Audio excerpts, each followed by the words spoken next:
আজকে বাসায় আনারস আনা হয়েছিল। আনারস খাওয়ার পর কিছু আনারস রয়ে গেল। তাই চিন্তা করলাম আজকে আনারস দিয়ে চিকেন রান্না করব। তাই দেরি না করে প্যানের মধ্যে তেল নিয়ে নিলাম এবং গরম তেলে গোটা মশলাগুলো এক এক করে দিয়ে দিচ্ছি। এবং এখন দিব পেঁয়াজ বাটা, আদা রসুন বাটা এবং মরিচ বাটা একসাথে ব্লেন্ডারে পেস্ট করা। তারপর মশলাটাকে ভালো করে একটু কষিয়ে নেব এবং অ্যাড করে দিব লবণ ২ চামচ। তারপর অ্যাড করব গুঁড়া মসলা, হলুদের গুঁড়া, জিরার গুঁড়ো আর ধনিয়ার গুঁড়ো দিয়ে মশলাটাকে তেলে একটুখানি কষিয়ে নিব।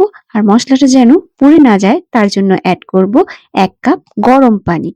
সবসময় মনে রাখবেন খাবারের মধ্যে যখন পানি অ্যাড করবেন অলওয়েজ গরম পানি অ্যাড করবেন। এখন অ্যাড করব আগে থেকে ধুয়ে রাখা চিকেনগুলো। চিকেনটা আমি একটু ছোট, ছোট করে পিস করে নিয়েছি যেন আমার রান্নাতে সুবিধা হয়। আর ছোট, ছোট করে পিস করলে চিকেনের মধ্যে মসলাগুলোও কিন্তু খুব ভালোভাবে এনহ্যান্স হয়। তারপর আমি এখন কষাতে দিয়ে দিব যতক্ষণ না চিকেনের মধ্যে থেকে যে পানিটা ছাড়বে সেটা শুকিয়ে যায়। ঢেকে দিব চিকেনটা যেন একটু ভালো মতো সিদ্ধ হয়ে যায়। এই পর্যায়ে আমি আনারসটা ব্লেন্ডারে নিয়ে পেস্ট করে নিব এবং এই পেস্টের মধ্যে আমি কিন্তু একটু কাঁচামরিচ মিক্স করব। কষানো চিকেনের মধ্যে এখন আনারসের পেস্টটা মিক্সড করে দিব এবং এই পেস্টের সাথেও এখন চিকেনটা অনেকক্ষণ ভালো করে কষাতে দেব।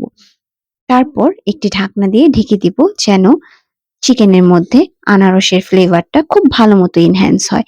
এই পর্যায়ে আমার রান্না কিন্তু একদম শেষের দিকে। গার্নিশিং এর জন্য আপনাদের টেস্ট বাড অনুযায়ী আপনারা কাঁচামরিচ অ্যাড করে নিবেন। আমি তো ৪-৫টা কাঁচামরিচ একদম মাঝখান দিয়ে ফালি করে তারপর অ্যাড করেছি। Last but not the least, আনারসের টকটাকে ব্যালেন্স করতে অ্যাড করছি সামান্য চিনি। চিনিটা আপনারা চাইলে স্কিপ করতে পারেন, বাট আমার চিনি সব খাবারের মধ্যে খুবই পছন্দ। আর এই পর্যায়ে আমার রান্না সম্পূর্ণ শেষ। আমি চুলা বন্ধ করে দিয়েছি। গরম, গরম ভাতের সাথে এই আনারস দিয়ে চিকেন কষাটা খেতে কিন্তু খুবই ভালো লাগে। আপনারাও বাসায় ট্রাই করে দেখবেন এবং আমাকেও জানাবেন আপনাদের কাছে কেমন লাগলো।